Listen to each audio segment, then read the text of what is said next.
Hello and welcome to this clinical skills lecture about data interpretation. So we're going to talk a lot today about different types of data that you may come across when you're a doctor. And my name is Dr. Kate Miles, and it's my pleasure to teach you today. So first of all, we're going to look at data related to drug history. So as you can see here, these are example prescriptions. And you may have seen prescriptions that you yourself has been given by the doctor or other people of your family members have been given. And sometimes doctors write things in shorthand. So that's writing things in a brief way, in a shorter way. So you can see here, for example, on the left, metformin 500 milligrams, 1 tab, PO, BID, #60. So what does that all mean? Well, let's have a look at some of the things that people use as shorthand for either how we take medicines or how often we take them. So a lot of this is related to the Latin language. You don't need to know that. I will just explain in English. So PO means by mouth. We take it by mouth. TID or TDS means we take it 3 times a day. BID or BD means we take it 2 times a day. IV, you probably know, that's where we take something intravenously into the vein. IM means we take something intramuscularly, so into the muscle. OD means we take something once a day. SC means subcutaneous. So this is where we have an injection or something just under the skin, subcutaneous. QID or QDS means we take something 4 times a day. And then PRN means we take something when we need it or as required.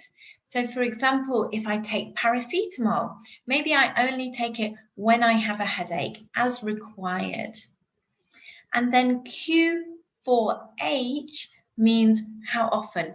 By hours, so every 4 hours. So for example, paracetamol, I would take 1 gram, PRN as required, Q4H. So every 4 hours. I shouldn't take it in a time shorter than 4 hours. We could also have, for example, another medicine, Q2H or Q8H, so every 2 hours or every 8 hours. So we can change the number, but it means every number of hours. So how to calculate some drug doses? Well, this is often very difficult or harder when it's for children because you have to work out according to their weight often. So if we want to know how many milliliters of paracetamol we want to give to a 3-year-old boy, what other information do we need? Well, firstly, we need to know how much this boy weighs, what's the dose of paracetamol we can give, and also how much paracetamol there is in the liquid that we have. So this is the information that we need. So how do we go about working this out? Well, first of all, if we can give 10 milligrams per kilogram, we want to know how many milligrams we can give for 15 kilograms, the weight of this boy. So we do 10 times 15. So that shows we need a dose of 150 milligrams. Then we need to work out how many mils to give this child. So firstly, we want to know how many milligrams we have in 1 mil, in 1 milliliter. So to do that, we do 120 divided by 5. So that means we've got 24 milligrams of paracetamol in 1 mil. So now we need to know how many mils to give 150 milligrams. So to do that, we do 150 divided by 24, and that gives us 6.25 milliliters. And in practice, that's quite hard for parents to measure out exactly 6.25 milliliters.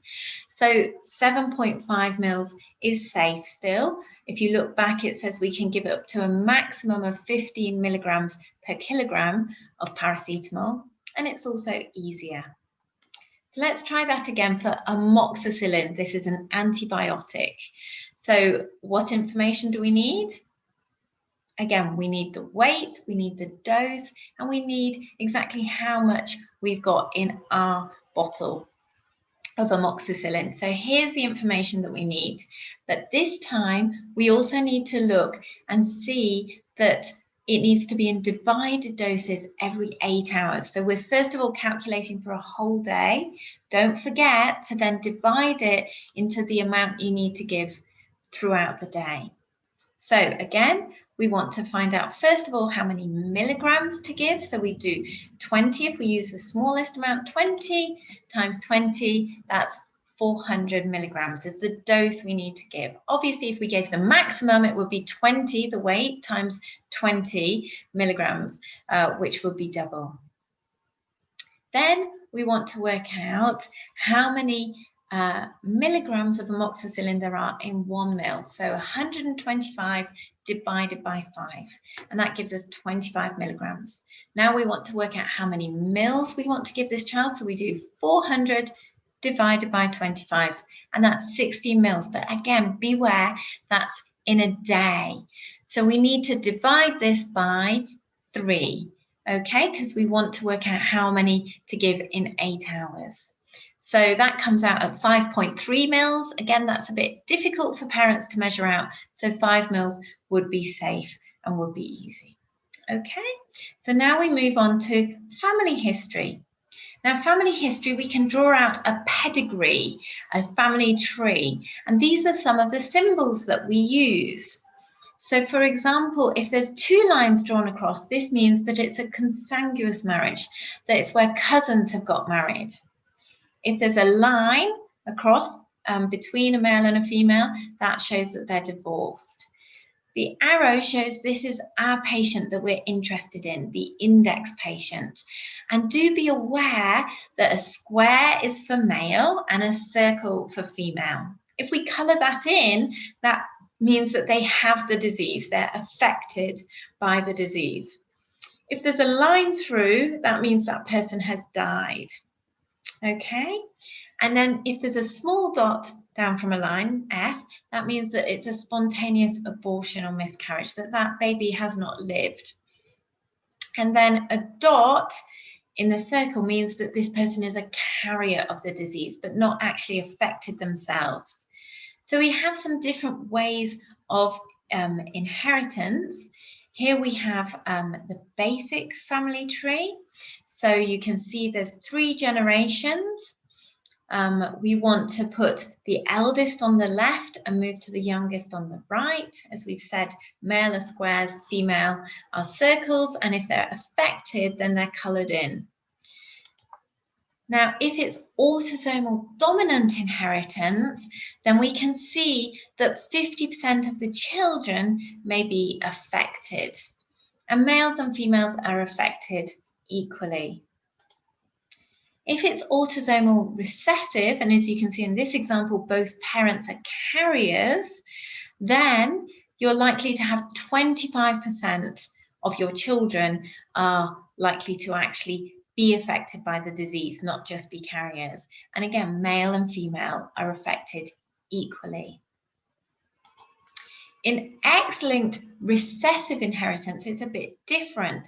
So again, we've got the X chromosome is the one that's carrying the disease this time. And as you can see from this, if the mother has is a carrier and the father's not affected, then 50% of their children will not have the condition and not be carriers. And then if we look at the boys, we can see 50% of boys will have the condition. And if we look at girls, we see 50% of girls will be carriers, but the girls are not affected by this condition because they have the other X. Okay, so if you look at this pedigree, what type of inheritance do you think that is? So as you can see that there are females that are unaffected, but they're carrying the disease, and there's males that are affected. So this would likely be X-linked recessive. So now we move on to data that you may find in the social history. So we talked about it's important to ask our patients, do they smoke? And if they say no, then do ask them, have you smoked? When did you give up? Okay, and then we want to know how many cigarettes they smoked. How long have they smoked for? When did they start smoking? When did they stop? So for working out amounts of smoking, we calculate something called pack years. So usually there are 20 cigarettes in one packet of cigarettes, and the number of pack years is the number of cigarettes smoked per day divided by 20 times the number of years that somebody has smoked. So if you have someone who's smoked 40 cigarettes per day for 25 years, how many pack years do they have? Well, to work that out, we need to do 40 divided by 20 times 25. So 40 divided by 20 is 2, times 25, they've got 50 pack years. Another example, if somebody smokes 15 cigarettes per day for 10 years, how many pack years have they smoked? So again, we do 15 divided by 20 times by 10. So that gives us 7.5 pack years. Now, why do we do this? Well, it's been shown that actually, when you have the smoking history and pack years, there is a link to how severe somebody gets chronic obstructive pulmonary disease. But as you can see, the relationship is not necessarily linear, but it can be a helpful indication knowing how many pack years somebody smokes as to how severely affected they will be by smoking-related disease. However, there are some problems with pack years. So can you have a little think? What do you think are some of the limitations with using pack years? Well, one of them is that actually maybe people vary how much they smoke. They don't smoke exactly 20 cigarettes every day. Okay, so that may be a problem to work out. Also, the amount that you smoke in pack years, we don't know if they've smoked, for example, 5 cigarettes for 20 years or 20 cigarettes for 5 years. Pack years doesn't give us an indication of the length, the duration that somebody smoked for. And research shows that actually it's the longer that you smoke, the more risk of disease you have. So it's very important to find out not only the pack years, but also the smoking intensity, how many packs per day and how long for, the duration. Are they actually smoking a number over a long duration of time? Now we also move on to talking about alcohol history. Now, I know in this culture, you need to be very sensitive when it comes to the topic of alcohol. However, it is important because alcohol-related disease can have a great impact on people's lives. And you may meet patients here who, from their cultural background, it is acceptable for them to drink alcohol. Or even there may be people who you think from their cultural background, maybe it's not acceptable for them to drink alcohol, but actually they are drinking alcohol. So we do need to be very sensitive when we ask these questions, and not just to ask somebody, do you drink alcohol? Okay, but to frame it in a way that makes it sensitive to say, I'm sorry to ask these personal questions, but I ask all my patients, and it's important for understanding their health. Can I just ask, do you drink alcohol? Okay, and sometimes people will possibly lie to you, but hopefully if you built up that trust during the consultation, they will be more likely to be honest with you. So we work out alcohol in terms of units that people drink per week. So how do we calculate units? Well, it's the amount, the milliliters, times the percentage of alcohol. It's called ABV, or alcohol by volume, okay, divided by 1,000. And this gives us the number of units. And approximately 1 unit is a small glass of wine, or half a pint of beer, or 1 shot of spirit, something like whiskey. Okay, so if we're going to calculate how many units of alcohol there are in 3 glasses of wine, what information do we need? Now, I've just said that 1 unit is usually 1 small glass of wine, but we really need to know, is this a small glass, a big glass, how many milliliters? And also we need to know the ABV, the alcohol by volume, the percentage. Okay, so we have this information. So then we will work out the units by doing the mils, okay? So that's 250 divided times the percentage of alcohol, so 12 divided by 1,000. So again, this would come out with 3 units. Okay, so if they're having, that's 3 units in 1 glass, so if they're having 3 glasses, then that would actually be 9 units. Okay.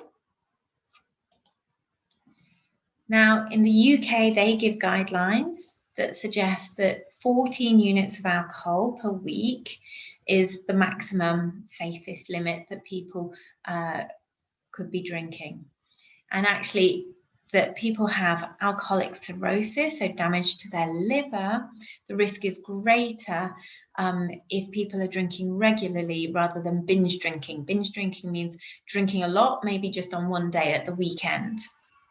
So it can be dangerous for people to be consistently drinking a lot of alcohol.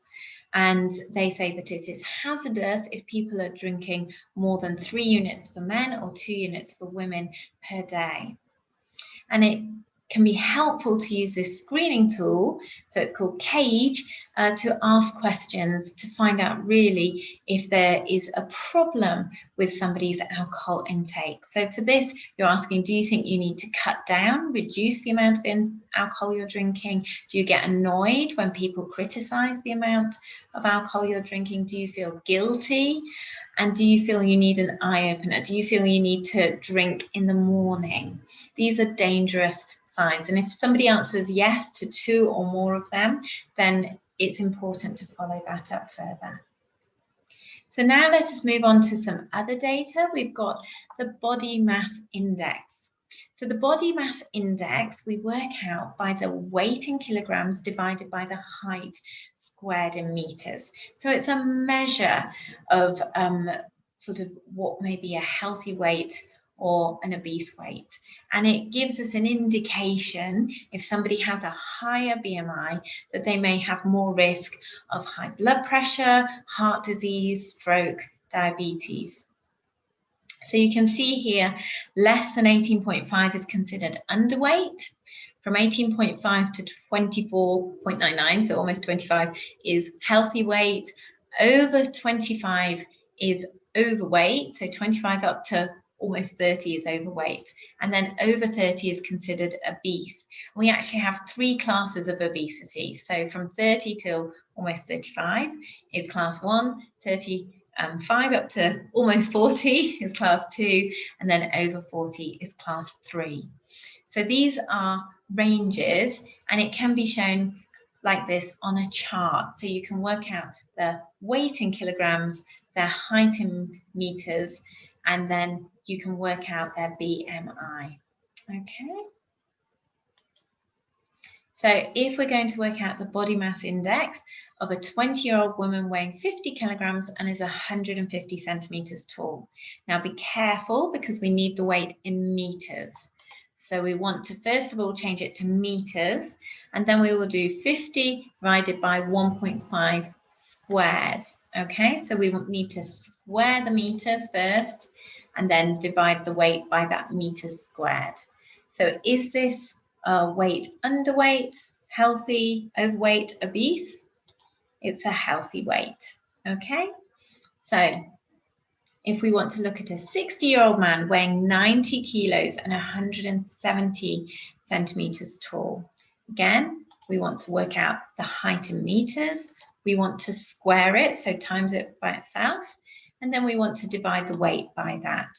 And that comes to 31.1 kilograms per meter squared. So again, what's his weight? Is it underweight, healthy, overweight, obese? So for this, it's obese. And then think about which class. So is it class 1, 2, or 3?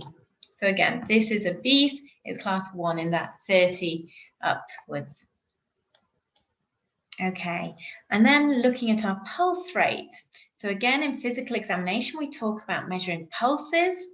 So you want to think about, is this pulse regular? Is it irregular? Is it irregular? And then is it fast or slow? So the normal range is between 60 to 100. Less than 60 we say is bradycardia, more than 100 tachycardia. And then for blood pressure, we want to think about what is a normal blood pressure. So usually we say normal is 120 over 80 millimeters of mercury, mmHg. This is according to the World Health Guidelines. And then hypotension is less than 90 over 60. However, it can be perfectly normal, especially if you're young and healthy. You could have a normal blood pressure that's actually quite low. Okay? And then hypertension, we usually say to be over 140 over 90. Okay? And stage 2, 160 over 100. These are just guidelines. Obviously, it depends on the person in front of you. You will want to measure their blood pressure more than once before giving a diagnosis, because sometimes they have what we call white coat syndrome. So when they see the doctor, their blood pressure goes up, they get stressed. So you want to measure somebody's blood pressure on more than one occasion before diagnosing them with high blood pressure, for example. Okay, and we do the systolic over the diastolic, but you'll learn more about that in your clinical procedure sessions. And now we will just do some spot diagnoses. So here we've got a picture, if you can see, of Down syndrome, if somebody has Down syndrome. This one we call kyphosis, when somebody's back is curved forwards. If their back is curved side to side, we call this scoliosis. Okay, but curving forwards is called kyphosis. If their back is curved side to side, it's called scoliosis. This one is jaundice. Can you see that this lady's eyes are yellow? I don't know if it will show well on your screens. However, if we get yellowing of the sclera, then that can be a sign of jaundice, of high bilirubin.